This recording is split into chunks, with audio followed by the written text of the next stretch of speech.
Good morning, everyone. This is our solid waste update. It is April 4th, 2023. The time is 9 a.m. I'm calling this meeting to order. In attendance are Commissioners Brooks, Matari, and Duncan. Are there any changes to the agenda? All right, we'll go ahead and get started with item 1, and I'll probably just let our solid waste director, John Phillips, lead us through the discussion. So number 1's projects. Okay, good morning, Commissioners. Thank you for having me. John Phillips for the record. This is your quarterly update in regard to the solid waste department. If you have any questions during this presentation, just go ahead and stop me and we can just, I'll address it at that moment because there's quite a bit to get through, and instead of asking you every time if you have questions, we'll just do it that way. So I'll begin with projects for 2023.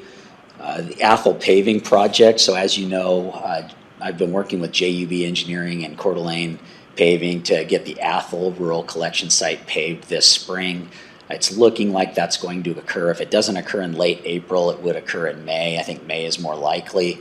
We would give the residents a couple of weeks notice if possible to let them know that's happening, because we'll likely have to shut the site down for a short period of time while they finalize that work, but we'll keep it open as much as possible. So, but look for that to occur in likely May of 2023. Another project we have coming up is the Ramsey Transfer Station Improvement Evaluation. So Kootenai County Solid Waste and Jacobs Engineering continue to work together on finding ways to improve the Ramsey Transfer Station. Jacobs has given us a couple of different preliminary ideas. One of the ideas, as I mentioned in the previous meeting, was to create a self-service area where residents could come into the Ramsey Transfer Station. They would peel off before they went through the scale house up onto the old landfill. We would have a number of dumpsters there, and it would be kind of a self-service area for very small loads, say under 200 pounds-ish. We would have to have a person up there, but we already have the staffing to do this.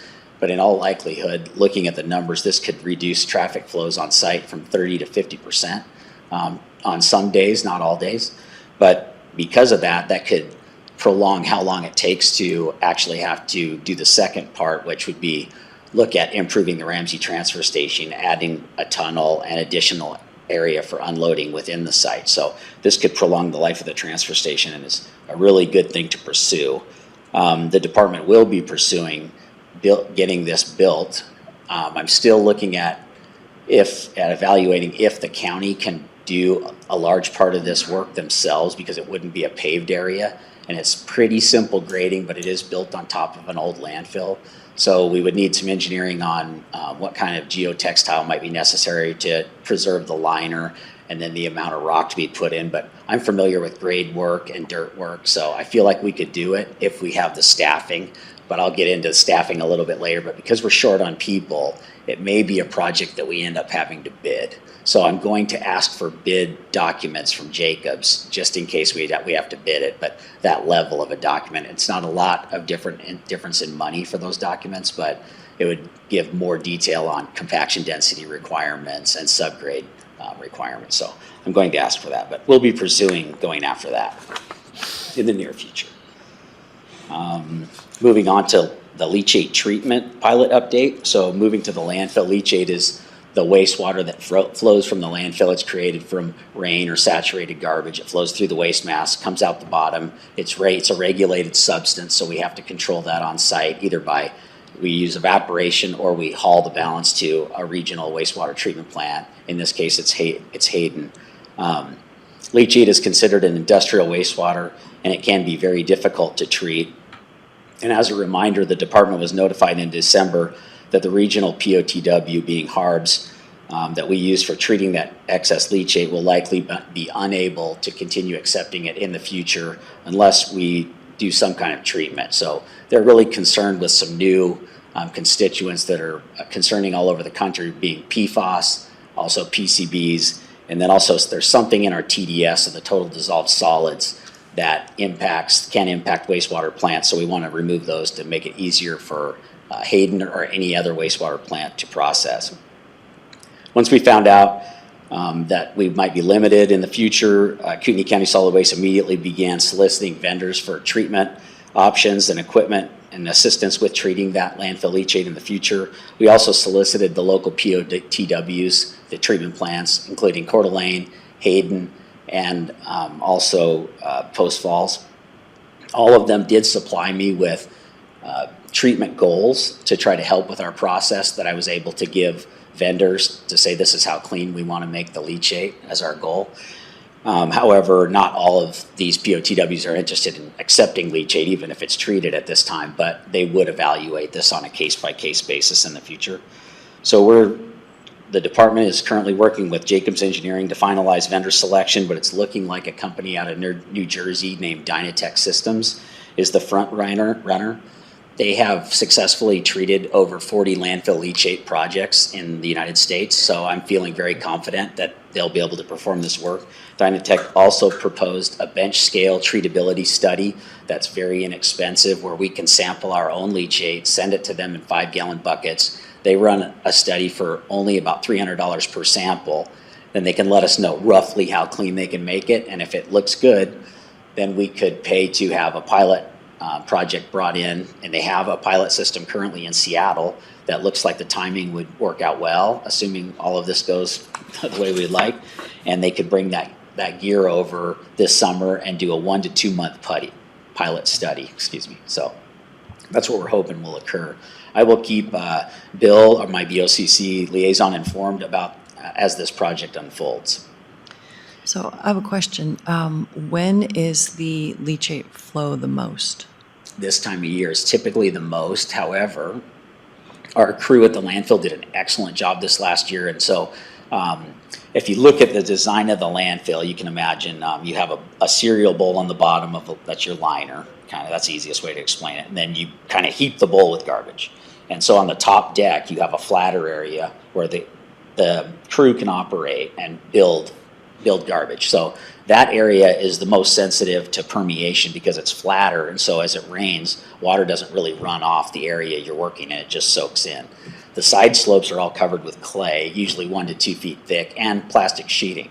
So our guys this year put in plastic sheeting, and they put in a robust spillway and also anchored plastic sheeting on the top as much as possible so that any water flowing off our clay covered areas could flow off completely off the landfill and get into stormwater collection ditches. Where you have issues is when that water flows, you've done all this work and you have all this plastic sheeting in, it hits the sheeting and then it flows down the side slope, but then you have a hole in your plastic and it can run into the landfill. So the guys really double did it this year, I should say the whole crew, and they made those systems very robust, and so our flows have been very much down this year. So we've been averaging about 15,000 gallons a day of flow, so around 450,000 a month. Last year, I believe we ended up with 7 million gallons throughout the year. So this year, and that flow only is usually 450,000 a month of what we're talking this spring will only occur from January through about May, and then it should subside. And so once we get into June, July, August, the flows will be way down. But yeah, I know that's a long answer, but yeah, our flows are typically the highest because of melting snow and precip from basically October through now. So they'll be elevated during those times. So. Thank you.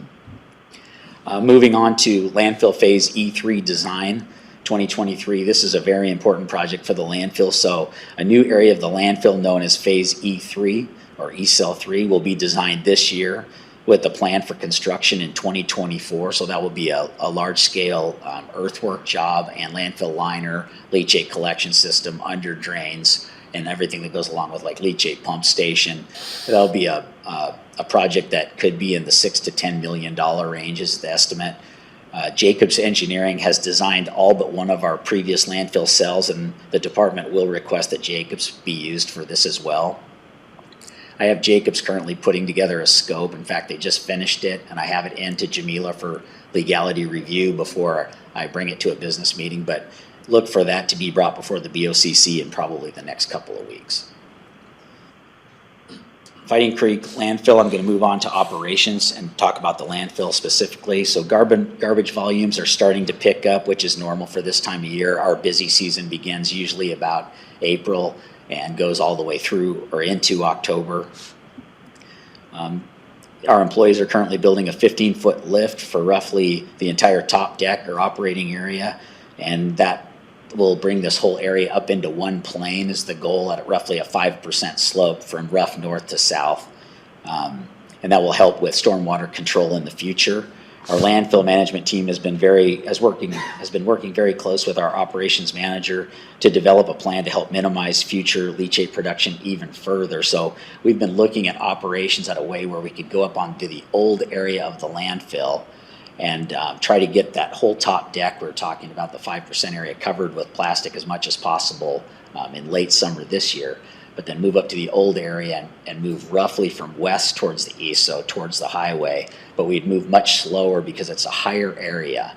And so we would change operations to where equipment could push down and build one 15-foot lift first, and then build on that area on top of that another 10 to 15-foot lift, depending on how the grades work out exactly. But what that would do is make us move much slower, and we could leave more area covered with that plastic longer, and then also be able to cover the area that we're building with plastic as we move. So we're really trying to change operations to focus on a serious minimization of leachate production because of these issues we're having with storage capacity and leachate treatment. So I want to make sure we don't make more leachate than we need, on site, so we don't have as much to process. Potentially this will save money on road building, and it will, as I mentioned, slow the rate that we're progressing and allow us to cover more area with plastic. So moving on to the landfill gas collection system. Did you want to talk about right away? Oh, yeah, I put that at Under the end. different I can throw that in right now, sure. So recently, Rural sites, because I yeah. thought it was a Fighting Creek issue. Yes, so recently, Worley Highway District reached out to me again, and as you know, the board approved a plan that we had in place for a trade. There was an old existing right-of-way in front of the landfill where I can't remember the exact age, but it's 50 to 100 years old. There was a right-of-way in place where there was a frontage road that was to be placed in front of the landfill that paralleled Highway 95. That frontage road travels right through a wetland area that we built, I'm going to ballpark here, but about in 2005.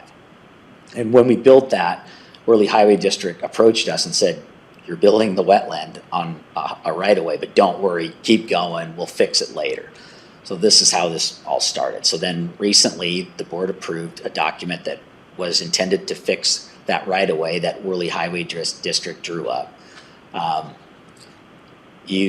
You signed it, they approved it. I thought everything was great, but they contacted me and they said there's a rule they have in place that says that the trade in land has to be very similar. And in this case, I think it was off by, I want to say 1.3 acres or so to the negative for them. So they decided to reach out to me and ask me to bring it back to the board for approval to offset this in some way. We do own a small parcel of land, and I believe it's larger than what's required, so the deal would go the other way, but I think it goes the other way by about 1.5 acres if we were to give up that triangle. The triangle is not useful to the department, but I will be reaching out to the board. I'll shoot you guys emails about what's going on in the proposed area as we finalize this, and then I'll eventually have to bring it back before you for approval. So, but it is important that the landfill get this done for our future, because it could hold up south cell permitting if we don't complete it. And the other thing is, if we were forced to move the wetlands because they were built in the right of way, it would cost far greater than $1 million to move those wetlands, because it would involve contacting the Army Corps of Engineers, removing wetlands, filling them in, and then moving those wetlands to another area on the project, working with the Army Corps to design and construct wetlands, which we did build these ourselves, but it's a very labor-intensive, large-scale earth-moving project. So I'm probably really low-balling when I say over $1 million. It could be over $2 million. So, any questions about any of that? Hope I explained it okay.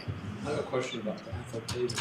What's that? I have a question about the Athol paving. Oh, okay, go Just ahead. real quick. Was that just a one-time project, or is that part of a bigger set of projects for all the rural collection sites to pave them? That is in particular only for that project. I do not have pavement currently anticipated for our other sites. Many of our sites we don't own. We are either leasing the ground, or we have a long 50-year agreement to be on certain areas, or even in some cases private parties are allowing us to be on their property. But this site we own. and it's pretty busy. So Athol sometimes has over 500 customers a day. So to put that in perspective, a busy day, extremely busy day at the transfer station at Ramsey is about 1,500 to 2,000 customers. So that site sees quite a bit of traffic, especially since Super One was built. So we want to get that paved for the citizens. Okay. And it'll just stop some of the potholing and the dust and things like that. So, Okay. yeah. Moving on to the landfill gas system. So overall, the gas collection system's been operating very well. We had very few complaints this last winter. As you know, we relocated and fixed the slope on an 8-inch gas main last year, and that pipe has been functioning very well. We buried that on the top edge of the landfill. It stopped it from freezing and helped with some issues with the gas being blocked in that area. The crew also welded up a 12 to 1,300 foot 12-inch main vacuum line. We still have not completed the final tie-in on either of those ends because we're waiting for weather. So to kind of make that a little more clear, there's a large pipe that goes all the way across the landfill from north to south that's going to carry landfill gas. And where we have to do the tie-ins to a buried underground piping system called the landfill header. On one end, it's a 16-inch line, and on the other end, I believe it's a 12. We have to excavate right below some stormwater collection ditches. And so if those ditches have the potential to have water running in them, we don't want that running into the area we're working in. So we're waiting. This project likely won't, or the tie-in won't likely occur until May or June. So that's what we're waiting for, is the weather window to make sure we can do that without too many issues. Moving on to the leachate haul to Hayden Area Regional Sewer Board, or the Harbs plant. As of last week, Kootenai County Solid Waste had hauled over 1.5 million gallons to Hayden for treatment at their wastewater plant. We do pay for these services.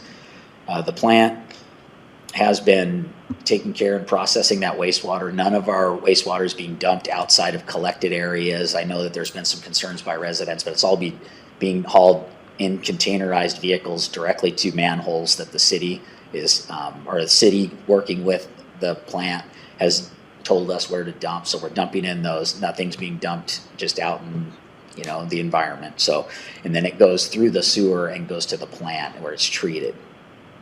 The haul to the plant's been going very well, and on average, we've been hauling about 20,000 gallons per day. And Kootenai County Solid Waste is very grateful for the relationship we have with the Hayden Area Regional Sewer Board, and we truly appreciate their willingness to process our extra wastewater when needed. So they're really doing us a big favor by processing our wastewater. Transfer station operations. The transfer stations both have been picking up in business quite a bit this time of year. In statistics, I'll talk to you about how the actual volumes compare over the year, but we are starting to pick up. Residents should be aware that because the leaf cleanup did not occur in the city of Coeur d'Alene this year, or this past fall, I should say, because of this, we're anticipating extremely busy weekends coming up. Usually when the weather changes this time of year, we're really busy anyway, and we've already seen increased leaves by the truckload, and literally, so wait times to get in and out of the facilities may be a little longer than normal, and just a reminder to please be patient. We just want to be safe and get everybody taken care of.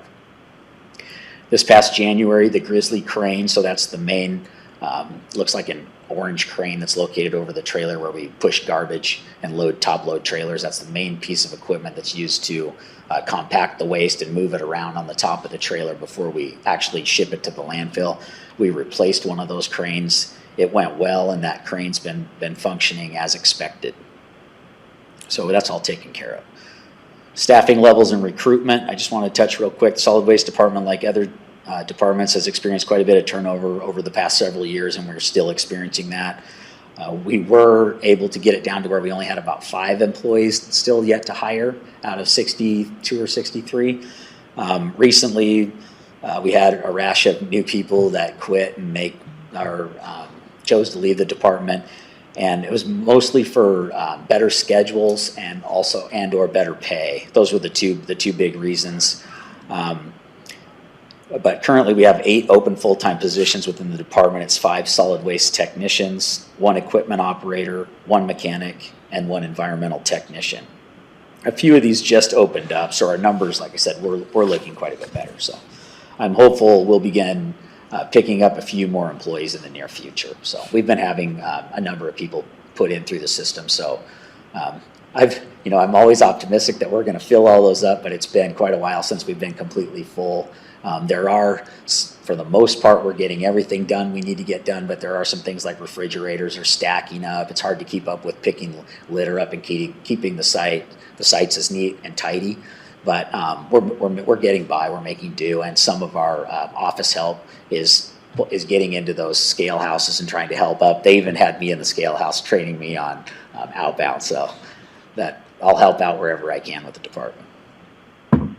Moving on to rural sites, just touching on operations, Sunshine Recycling. So that's the new company that has been hauling garbage since last October for picking up the garbage at the rural sites and then hauling it to the transfer stations or landfill. They've been doing an excellent job, no complaints. I give them an A+ rating. They've been very good. The sites have been looking very good. The levels of abuse have continued to be fairly low at most of the sites.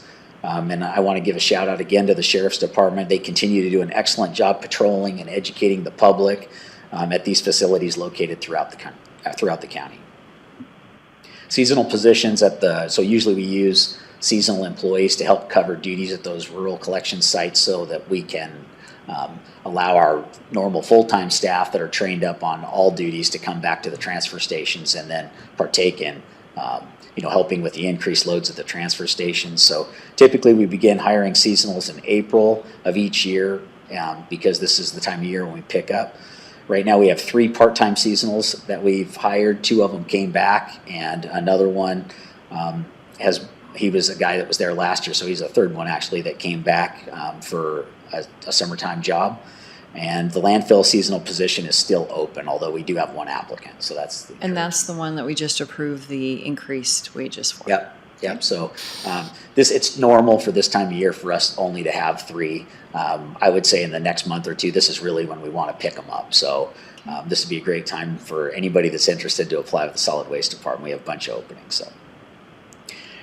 Discussing cameras real quick. So the solid waste department has been working with a company called Ednetics on the installation of 2 live feed surveillance cameras at our Worley Rural Collection Site located on the south end of the county. The cameras are now fully installed and fully functional. We're kind of just working out, making sure we understand the complete operation of them. These are fairly high-tech cameras. The technology is intended to be a deterrent to help stop improper disposal in the area. Worley's been one of our worst sites when it comes to improper disposal. Regularly we find furniture, large appliances, various automotive parts and things like that left on the ground. The Kootenai County Sheriff's Department will soon be supplied with a way to link directly to those live feed cameras and be able to remotely monitor them. The way I understand it is they'd even be able to tie in from a laptop in a car. So it's a live feed. It will be live feed, No, yeah. I mean, what you get. What's that? What you get right now. Yeah. Yeah, so we do have that. So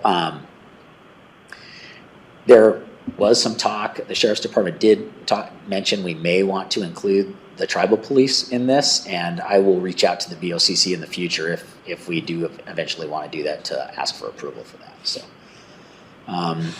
moving on, I'll go to some solid waste statistics, just comparing January through March of each year through mid-March of 2022 versus 2023, just to let you know how the garbage is looking and the customer counts. So the customer counts at the Ramsey transfer station are down 0.07%. So we're almost completely flat. 49 customers difference so far compared last year to this year. The tonnage, there's been a slight decrease so far of 2.5% in tons. So we're not seeing those big loads. It could be because construction just hasn't really kicked in yet. Prairie transfer station, looking at there a decrease of 2.2% in the customer counts, or 903 customers so far. And the tonnage, there's actually been an increase of 1.89% at the Prairie transfer station. Looking at the rural numbers, January through February, January through February, we weren't able to get the March numbers from Sunshine Disposal yet, or Sunshine Recycling, so it's a little bit different time frame. The customer count is actually down by about 9%, 8.99%. But the tonnage is slightly up, 0.83%. So that could be just larger loads, less trips. I'm not positive on that one. So to summarize all that, when you look at the landfill tonnage, the tonnage is up less than 1% at the landfill. So far, in all reality, we're fairly flat when it comes to garbage and customer counts in for the department. With that, do you have any questions about your solid waste quarterly update? Bill, questions? I don't, it's like a broken record, but I think you're doing a great job. Thanks. No, very nice. Okay. All right. That concludes my solid waste update. Okay, public comment? None? Okay, it's 9:25, meeting adjourned, thank you. Thank you.